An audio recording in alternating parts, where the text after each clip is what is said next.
Hello everyone and welcome back to the channel. My name is Juliet and in today's video we are going to do a budget with me using my first paycheck in the month of February. What you see here is YNAB, or You Need a Budget. It is literally the best budgeting software there is out there. I absolutely love it and I began using YNAB in November 2022.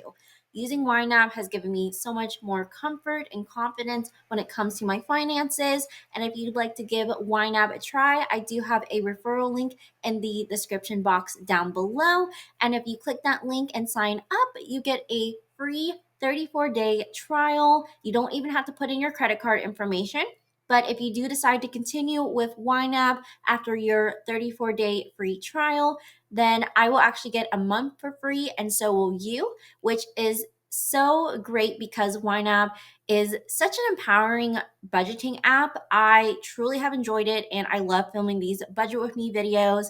But in today's video, we have $2,645.32 ready to assign. And we do have some overspending, so let's go ahead and handle that. So this overspending is in future home. So I'm going to backtrack a little bit.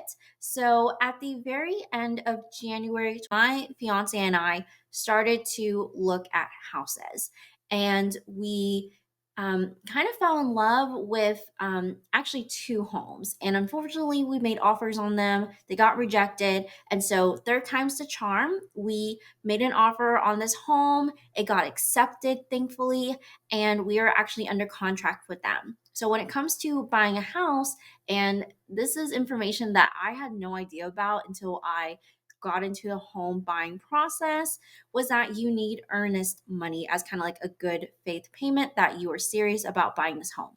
So our earnest money is $3,500, and we had to do a wire transfer of this money.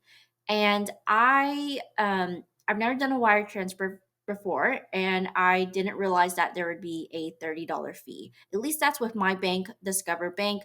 They charge a $30 fee. So that is something I did not account for. So I'm actually going to cover this with my things I forgot to budget for category that has $206 in there. So we'll click OK. And now that overspending is done. So we're going to clear the filter, and now we are ready to start assigning money into March, because that is literally where I am at with my budget. I do budget a month ahead. I am, living on last month's income. So any paychecks that I get in February, I budget them into March. And then just like when March occurs, I hope to be at a point where any income I get from in March, that will get budgeted into April. So let's go ahead and go into March and start budgeting some money. So the first thing we need to handle is my car loan. So because I'm in the process of buying a home, I am going to put the minimum monthly payment into my car loan category. So that's $333.92. After that, we are actually going to skip over the future home category for right now. We're going to backtrack a little bit, but I want to handle my monthly fixed expenses. So even though I'm looking for a home, I still have an apartment I have to pay the rent on. So I'll put $800 into my rent category, not 8,000. Ooh. Then renter's insurance, I split this with my fiance. $6.39 is what we each contribute. Car insurance, I also split this with my fiance. I actually only need to put in the $155.92. The $160 that it says I need is kind of just me overestimating what I needed. So I'm just going to I'm actually going to cancel the target. I'm going to delete the target on this.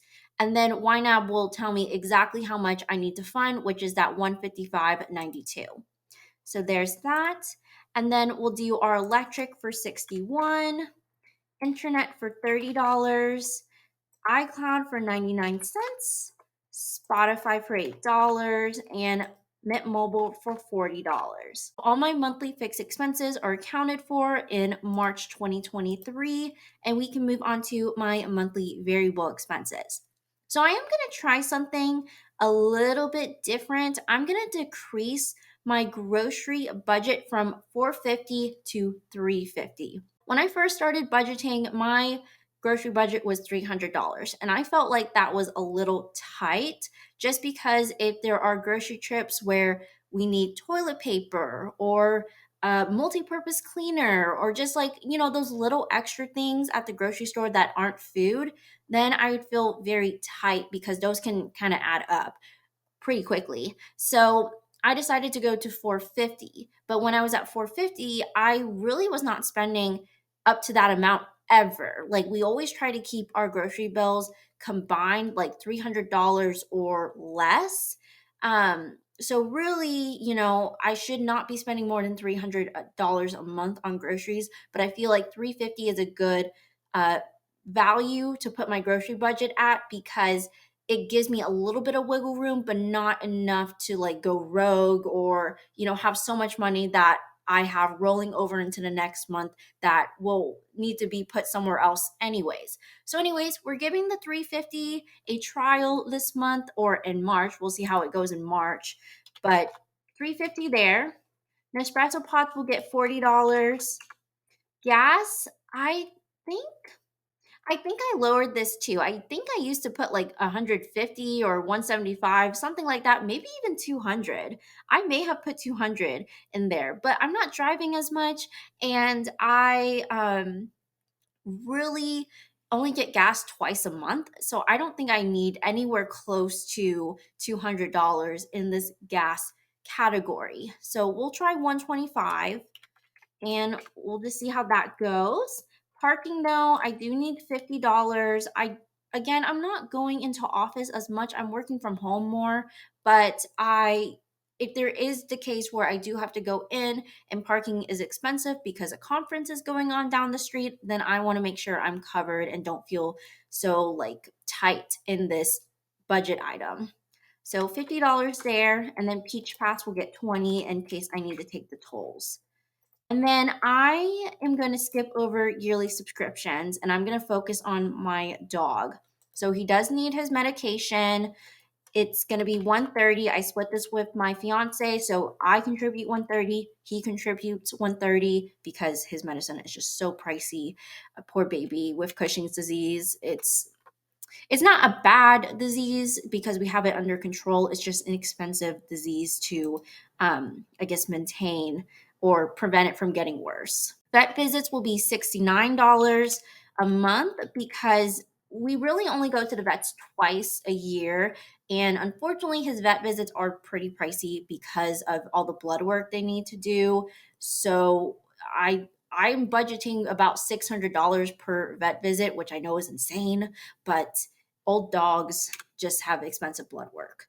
And we don't have pet insurance because that wasn't a thing when I got my dog when I was in 5th grade. So, yeah. Miscellaneous will get 30 just in case he needs something else. We never really take from this. I think I've only taken from this category once in my dog's life in YNAB for that one little jacket that he wore. Oh, I have to show you a photo. I went and walked. I walked a 5K with my dog. So I'll flash the photo up on the screen because he was cute. I can't lie. I thought like I looked cute as well. So I'm just I'm just gonna flash the photo up there. And then that actually I've kind of already pre-planned how I was going to budget this money. So I'm going to actually go back into February and we need to talk about this whole future home situation. Now, I can't really talk too much about it because I am in the due diligence period and the underwriting process and so forth. So I don't want to get too much into the weeds on this future home and the money aspect of it. I just want y'all to know that I am hopefully closing on a home sometime in March. And this will take, quite a bit of money. I'm going to have to really rearrange my YNAB budget because of this. And I'm really going to have to sit down with my fiance. And once we're done with this home purchase, be like, how much money do we have left? We need to, really reallocate our money so we have things to cover, taxes, emergency fund, and so forth. So I feel like in a way this is making me seem irresponsible with my money, but I just want to let y'all know that we do have a plan in place. We are not going into this with blind per se, but we are, I just want to be cautious with what I'm putting out on the internet as we are in the due diligence and in the underwriting process. But my fiance has money set aside that I don't talk about on this channel because that's his money, his finances. I don't want to put that on the internet if if he's not comfortable. We've never even talked about talking about his money on this channel. So just know that he has money set aside for this future home purchase that will enable us to buy this home. The future home. What I'm going to do here is that one thing that I need to do is actually make sure we have enough for the HOA transfer fees, since the neighborhood we are closing on or hope to close on is HOA, a homeowners association.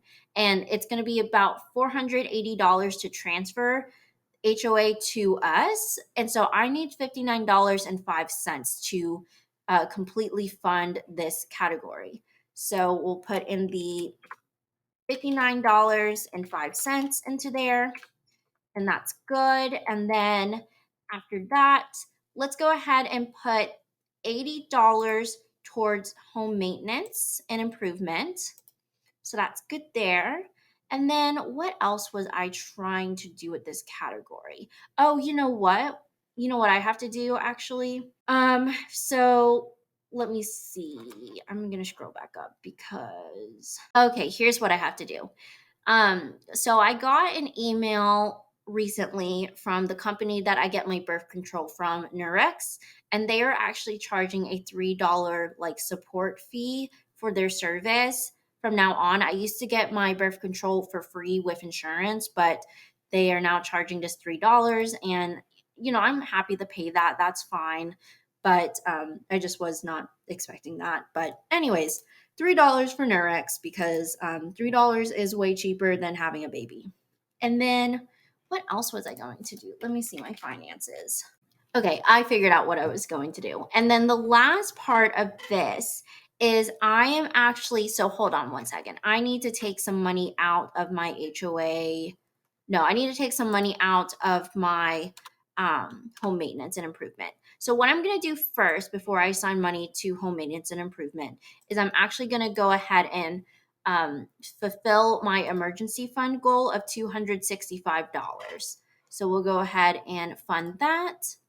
And then this $68.05, that is actually going to go into February, and we are going to put it into the home maintenance and improvement. So we can just assign from up here to the home maintenance and improvement. Sign. Okay, so now all my money has a job, and that actually concludes this budget with me. Thank you so much for watching. Please subscribe if you haven't already. Give this video a thumbs up, and I will catch you in the next one. Bye.